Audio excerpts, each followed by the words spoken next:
truth is out there. Well, at least it could be. So it seems that way because we're now learning about a brand new government office that's going to be dedicated solely to investigating UFOs. NBC's Gotti Schwartz is our resident UFO correspondent. He joins us now with a closer look. What's the word, Gotti?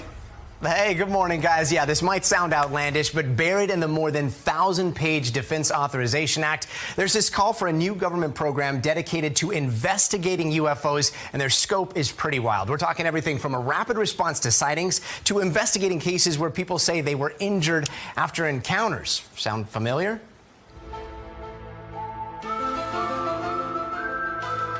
If the X-Files were real life, this would be the part where Mulder and Scully get some new offices and a whole lot more funding. Well, it can't be aircraft. Aircraft can't maneuver like that. What else could they be? I don't know, lasers maybe. Now sci-fi becoming reality.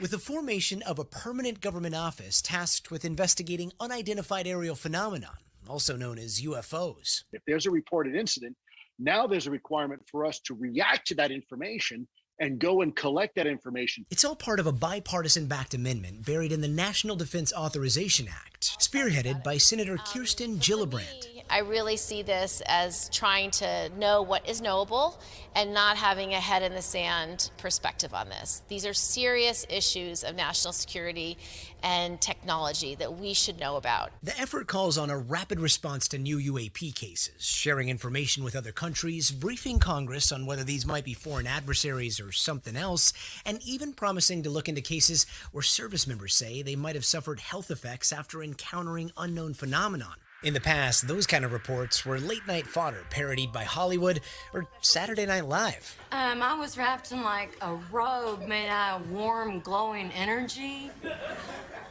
Yeah, like a blanket made out of pure love.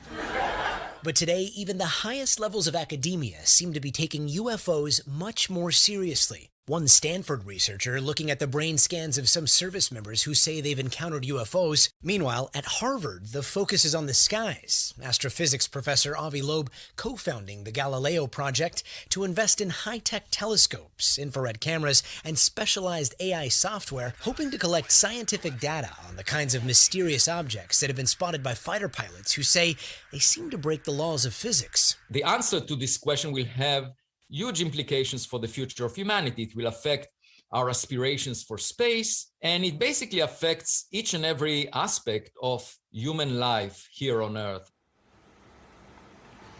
That's right. The big questions there being asked by Harvard as well as one researcher over at Stanford. Guys, back to you. All right, Johnny, thank you. I'm intrigued too. It's intriguing. Yeah. I mean, I think every time you Give me hear the music, though. Yes, someone from the military talking about what they see in the brain scans. Right. I mean, that's big. trust That's it. heavy. I Heavy just want to know stuff. what the Space Force is up to. I thought the Space Force was... They should hire Keith Morrison, whatever they're up to. 'Cause when I hear that music, I expect to hear his voice.